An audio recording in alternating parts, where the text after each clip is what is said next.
What's going on, traders? Welcome back to another video.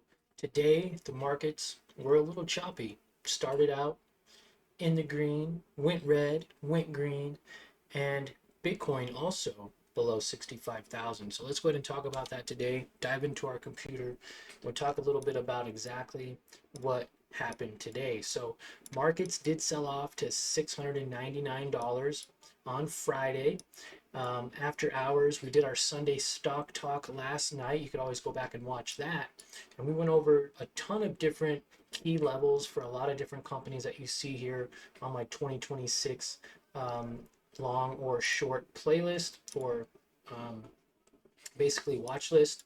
And it pushed up right from $700. QQQ did find support right at that level, and it was able to hold that level for the majority of the day. Pushed up from $700 all the way up to 723.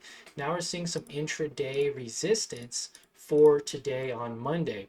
After hours, it is at 715.87, which is okay. Still fluctuating a few pennies here and there. But what is very interesting to see is that it did bounce right off of that key level on the or on the 4 hour time frame, right? It got below that moving average, the 200-day moving average, sold off, and then we seen it recover right off of this $700 level. So it's nothing new. It is a previous support level. It was validating it again.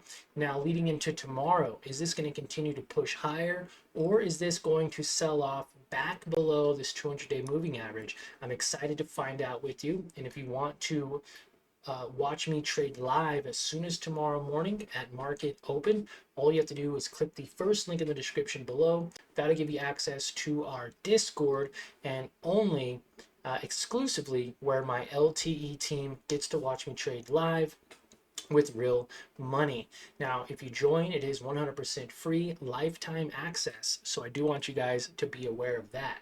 Moving on, VIX index. Now, VIX index was on Sunday night or Friday leading into Sunday was as high as 2157. So remember, whenever it is above this yellow line here, the markets are more volatile and more likely to sell off. When it's below this $20 level here, it is less likely to be volatile and less likely to sell off. So we've seen a drop as low as 18 today, now creeping back up to 19. It's just shy of 19 at 1892 for the VIX index.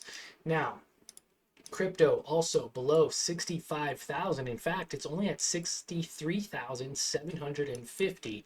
And we were able to identify not only resistance right around 63,800, but it validated this resistance not only once, twice, three times, four times, but five times, validating that 63,800 is just too much for Bitcoin, resulting in a lot of resistance, holding it down for the majority of the day, and has not been able to get past that level even currently on this video. So it is holding very well though above this 200-day moving average on the 5-minute time frame, doing very well, holding above it.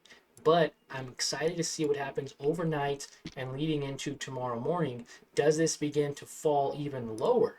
Now, if you guys have been living under a rock, you know that we had just tested $82,000 and 800 for Bitcoin previously, finding another set of resistance levels here. Wasn't able to get above 82,800, and then had a dramatic sell-off in the last 3 weeks, down 28%. That's right, 28%. Now that is actually nothing compared to where it sold off at from highs of 126,200 back in October of 2025. Bitcoin is now down 54%. So a very dramatic sell-off for Bitcoin since last October. We have been doing our part by trading this and shorting it even further by trading MSTZ. Now, we did trade MSTZ today, which is a short position on MSTR. But look at the setup here. It pushed up to the moving average and completely got rejected, which was beautiful to see. Now testing some previous lows 59,150 as a low. We'll see if this begins to recover, but if it does sell off more, then MSTR is more likely to sell off with it. Now again, we have been trading MSTZ. Most recently, MSTR has pushed up to 197, and as you can see, it wasn't able to get above 197. 5 tries to get above that 197 mark and was unable to. So from 197 down to 114, it sold off 40% in 3 weeks. 40% sell off. So that is a pretty significant sell off. Does that mean it can sell off more? Yes. Does it mean it will? No. It had a very nice recovery today, actually, from Friday's low of 114 to highs of 128. It pushed up 12% overnight and 5% on the day. So we did trade MSTZ this morning with our LTE team, and it wasn't the best trade. I can go ahead and show you my actual trade here.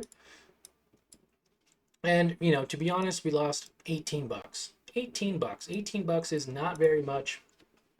And again, keeping our losses very small is going to help us to continue growing our account efficiently.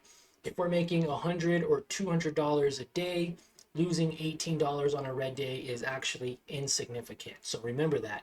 Keep your losses smaller than your winners. Never lose more money than you're able to make in the market. If you're able to make $50 a day, then don't lose more than $50 on your red days. If you're only making $20 a day, don't lose more than $20. And honestly, that has been my goal for a very long time. I usually risk anywhere from $10 to $20 on a specific trade. If the trade goes against me, then I lose 10 bucks or 20 bucks. There's no point holding a bad trade to where now you're down $50, $100, $200. $300. There's no point in doing that. So cut your losses quickly, cut your losses when it makes sense, and do it fast where you minimize your actual risk level.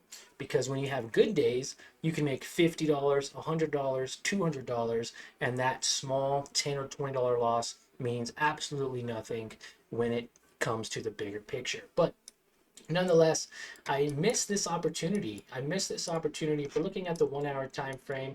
You know, I did a good job scaling into this position. I bought a little bit here just to start out. I should have bought pre-market around 870. I could have been in and out of this very easily from 870 to 945. I could have been up 8.5% on my position, or 75 cents per share. Now, if I had 100 shares pre-market, I'd be up $75 today, and we would have a green day video instead of a red day video. But nonetheless, I did a great job by being patient, trying to scale into my trade. It was holding above this 45 EMA, and it was above the 200 moving average for a little while before it finally decided to actually sell off. And looking at the 5-minute time frame, I probably should have waited anyways. As you can see, the RSI was indicating that it was overbought and it was beginning to sell off, as well as the MACD was curling over. I literally bought on the back end of the MACD. So going in tomorrow, we're going to be a little bit more patient with that.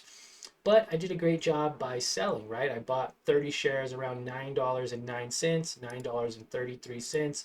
Bought another 10 shares at $9.22, another 10 shares at $9.10, another 10 shares at $9.15. So I had a $9.20 average. My average was right here at $9.20.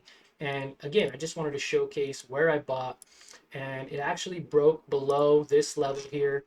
And so what did I do? I actually sold. It broke below this moving average, identified it. I got out at 890. 890 was my stop loss. I got out, sold 59 shares. Of course, I kept my one lucky share to showcase to you that I am down, in fact, $18 on the day.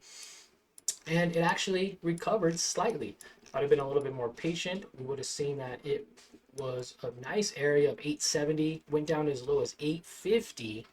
Could have made, you know, 50 cents per share, 25 cents per share if I was a little bit more patient buying down at this level or even this level, selling on that top. But either way, did a great job by managing my risk and able to, you know, get out and trade, you know, have money to trade another day. So hope you guys enjoyed this recap video. If you want to watch me trade live as soon as tomorrow morning at market open, click the first link in the description below. You'll get lifetime access, and it is 100% free to join our Learn to Earn team in the Discord. Thank you for your time. Smash that like button for me. Consider subscribing to the channel, and let's all end the year on a green note. Later, team.